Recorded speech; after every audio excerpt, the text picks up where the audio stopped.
Okay, so the baby stopped crying.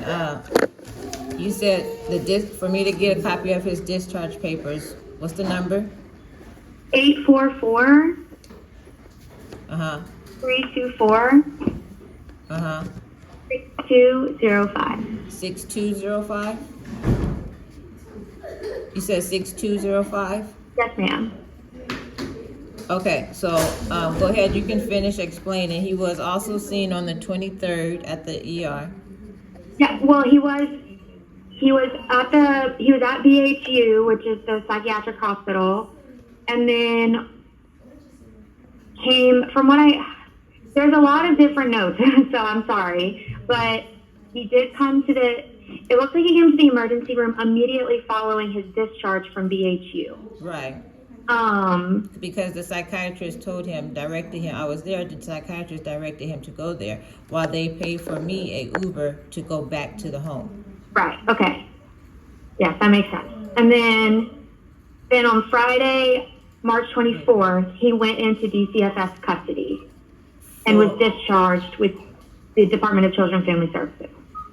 He went into their custody and then was discharged with them? Yes, because they have custody of him now. Right. So on what basis of them doing an evaluation was this? I am not sure. That is not my decision to make. That is it.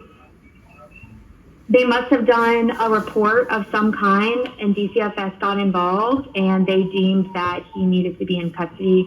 But I'm unsure. I'm just the emergency room social worker. Like I don't make those kind of decisions. Okay, and then DCSF on the 26th weren't the ones who brought him back. It looks like, yes, he did come back for medical reasons due to, and he was admitted to the hospital for respiratory issues. Right, but that wasn't through DCFS. He had to come through the EMS, or who called for that? It looks like he came, I don't know exactly like the only note I have is that he was brought in by the ambulance for like a medical issue, with a respiratory issue. And so that's why he was brought back to the hospital. And he was here, unclear if he was here the 26th, and then he was admitted to the hospital. Okay, and then discharged on what date? Let's see. There is a discharge summary, but not that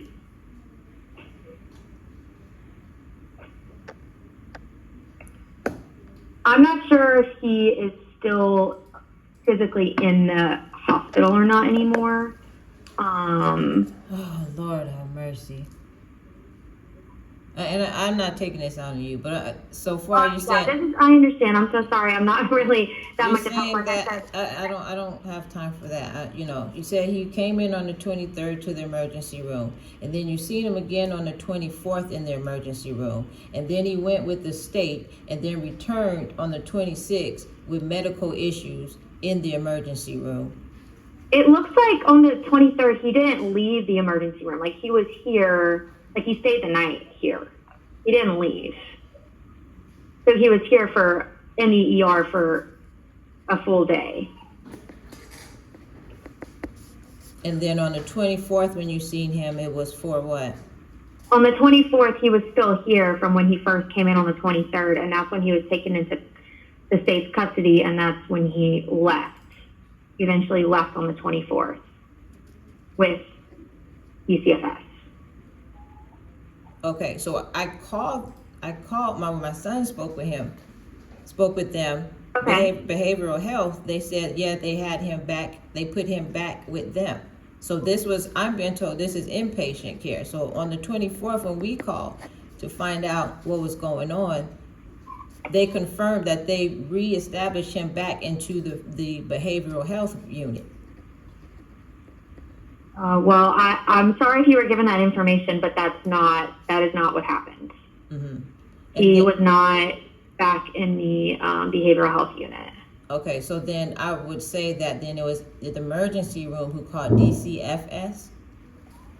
Yes, I would assume that. Okay.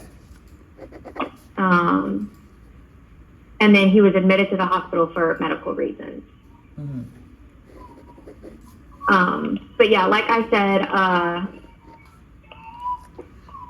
Okay, so at this point, would I be able to get copies of his discharge papers? I would contact medical records, and see if they can, if they can provide that for you. That is what they do. Okay. And if you have, Okay, thank you. you're very welcome.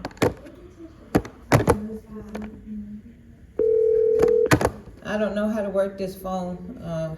It's doing its own thing.